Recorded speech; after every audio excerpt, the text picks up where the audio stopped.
تو اس حوالے سے بتائیں کہ ہمارے ایجوکیشن سسٹم کس طرح بہتر ہو سکتا ہے، ابھی اس پر کتنا کام کرنا چاہیے؟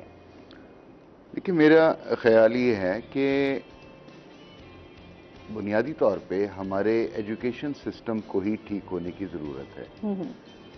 آج میں جب دیکھتا ہوں تو بے شمار بچے بی ایس کر رہے ہیں، ایم ایس سیز کر رہے ہیں، ایف اے، بی اے وغیرہ وغیرہ، لیکن ان کے پاس نالج نہیں ہے، وہ بنیادیات سے ہی آشنا نہیں ہے۔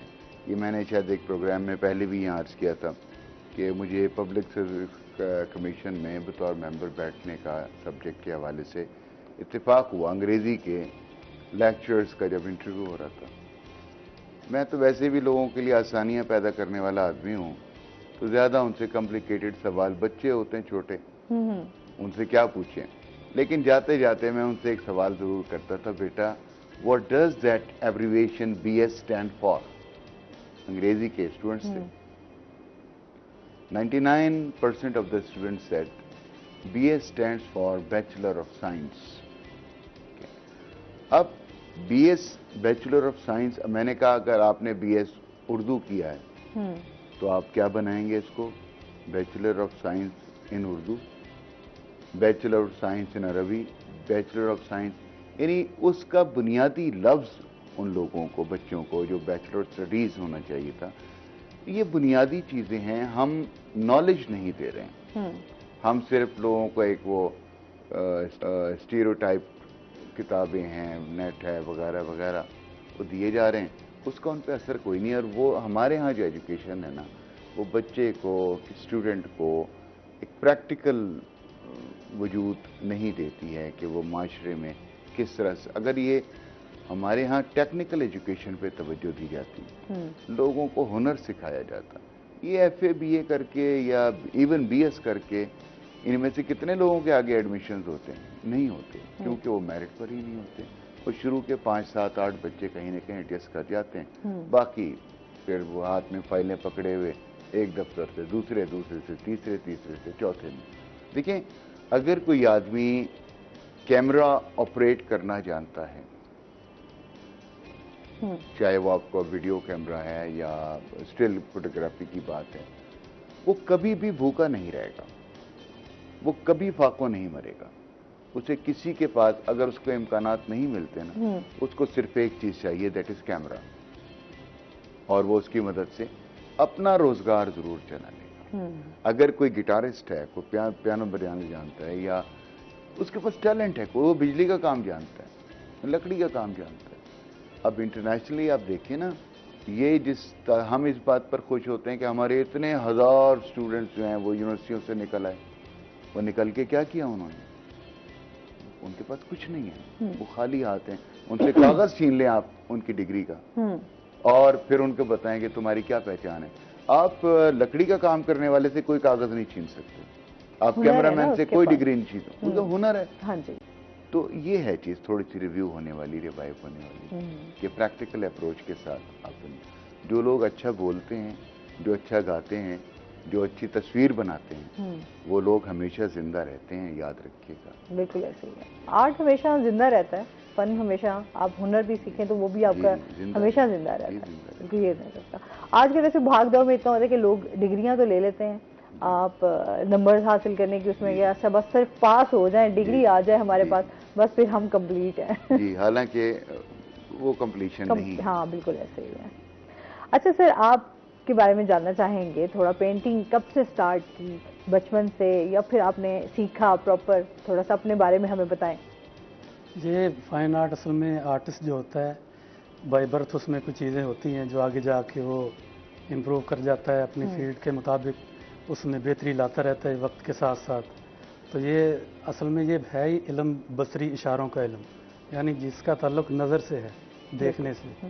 جس طرح ایک لکھاری دانشور اپنے لفظوں سے ایک سٹوری بناتا ہے، ناول جو بھی لکھتا ہے ایک کتاب کی شکل دیتا ہے، اسی طرح آرٹسٹ اپنے اسٹروک کے ذریعے، برش کے ذریعے ایک آرٹ پیس بنا کے، وہ ایک پوری ایک کہانی ہوتی ہے اس میں، ایک آرٹ پیس میں جو وہ بیان کی جاتی ہے، اس کے اپنے خیالات کو وہ کینوس پہ کنورٹ کر دیتا ہے۔